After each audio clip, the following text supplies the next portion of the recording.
गृह मंत्री अमित शाह ने बंगाल पहुंचकर कहा क्या था वो जरा आपको सुनवा देते हैं। उनकी तरफ से उन्होंने भविष्यवाणी की थी कि 4 मई के बाद टीएमसी को बाय बाय कह देगी जनता।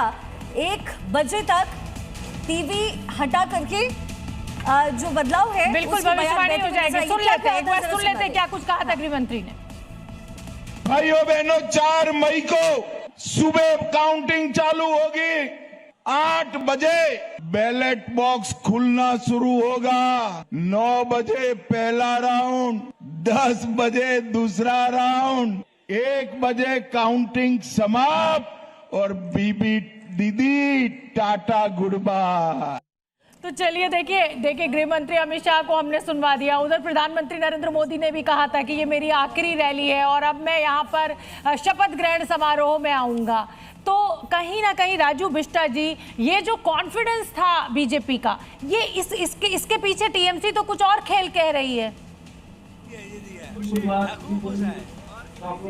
विश्वास था और पश्चिम बंगाल भी देश के साथ कंधे से कंधा मिलाकर के मोदी जी के नेतृत्व में आगे बढ़ना चाहता है। पश्चिम बंगाल भी विकास चाहता है और इस जीत के साथ हमारी जिम्मेदारी और भी अधिक बढ़ जाती है। उसका बड़ा कारण ये है कि आज ममता दीदी ने 15 साल के कुशासन में पश्चिम बंगाल को 8 लाख करोड़ से ज़्यादा का कर्ज पे वो छोड़ के जा रही है।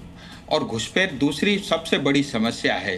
भ्रष्टाचार ऐसे तमाम चीजें हैं जो 15 साल में जितना पश्चिम बंगाल को धकेल सकती है ममता दीदी, वो सारे काम करके गई है और हमारी जिम्मेदारी भविष्य में और बढ़ जाती है। ठीक है रागिनी जी, एक रिएक्शन इस पर आपका भी चाहेंगे, क्योंकि जब बीजेपी ये कहती है कि वो आएगी, वो जीत करके आएगी, 4 तारीख के बाद सारे आंकड़े बदल जाएंगे, तो इसे आप लोग सिर्फ कॉन्फिडेंस के तौर पर क्यों नहीं देखते हैं?